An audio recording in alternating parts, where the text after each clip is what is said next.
partir des photos fournies. 1. Identification de l'unité extérieure, thermopompe.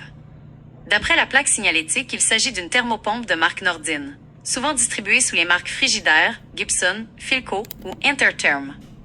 Modèle FT3BA024KA.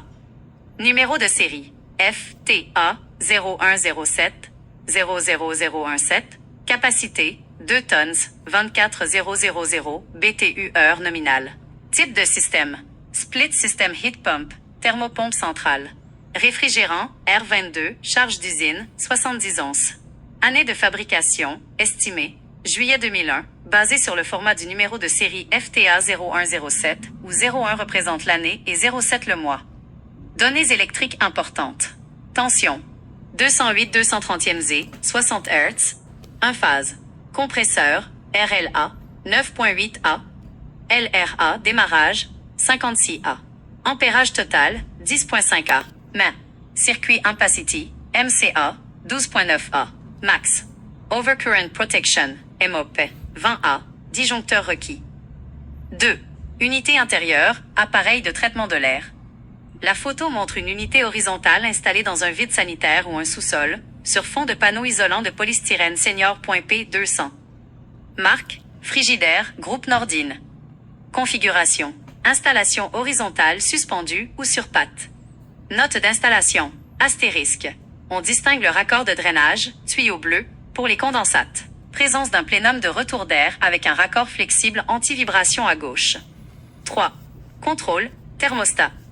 Marque, Honeywell. Modèle, série PRO. Thermostat électronique non programmable ou programmable de base à affichage digital.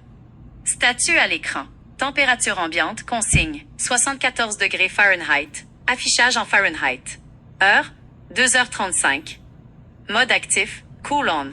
Le système est actuellement en demande de climatisation. Sélecteur manuel, positionné sur Cool pour le système et Auto pour le ventilateur, Fan. Point de vigilance pour un technicien. 1. Génération R22. Ce système approche ou dépasse les 25 ans d'âge et fonctionne au R22. Un réfrigérant aujourd'hui banni et très coûteux pour les réparations de fuite. 2. Application thermopompe. Le modèle FT3BA est une thermopompe standard d'ancienne génération, généralement 10 à 12 SEER. Elle n'est pas conçue pour le chauffage par grand froid canadien et dépend grandement des éléments électriques auxiliaires de la fournaise, l'appareil intérieur, dès que le thermomètre descend sous le point d'équilibre, souvent autour de 0 accent circonflexe sur texte C, à moins 5 accents circonflexes sur texte C. Si vous avez besoin de rapports de performance spécifiques ou de scénarios de remplacement pour votre client, dites-le moi.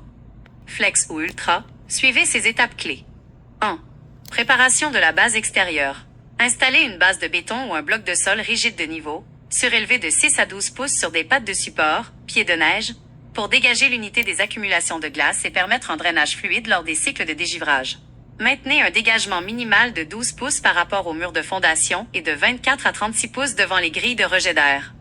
2. Tuyauterie et raccordement frigorifique. Utilisez des lignes de cuivre isolées de dimensions appropriées, généralement 3/8 pour le liquide, et 7/8 pour le gaz d'aspiration pour une capacité de 36000 BTU/heure. Effectuez le brasage sous flux d'azote pour éviter la calamine, puis réalisez un test de pression d'azote suivi d'un tirage au vide rigoureux sous les 500 microns. 3. Branchement électrique et contrôle. Alimentation. Raccordez l'unité extérieure à un disjoncteur dédié, généralement de 30 à 45 ampères, selon les spécifications exactes MCA-MOP de la plaque signalétique, via un interrupteur de sécurité extérieur étanche. Contrôle. Câblez le thermostat basse tension, 24 texte V, ou le bus de communication blindé entre l'unité extérieure et l'appareil de traitement d'air intérieur. 4. Ajustement de la charge et mise en route.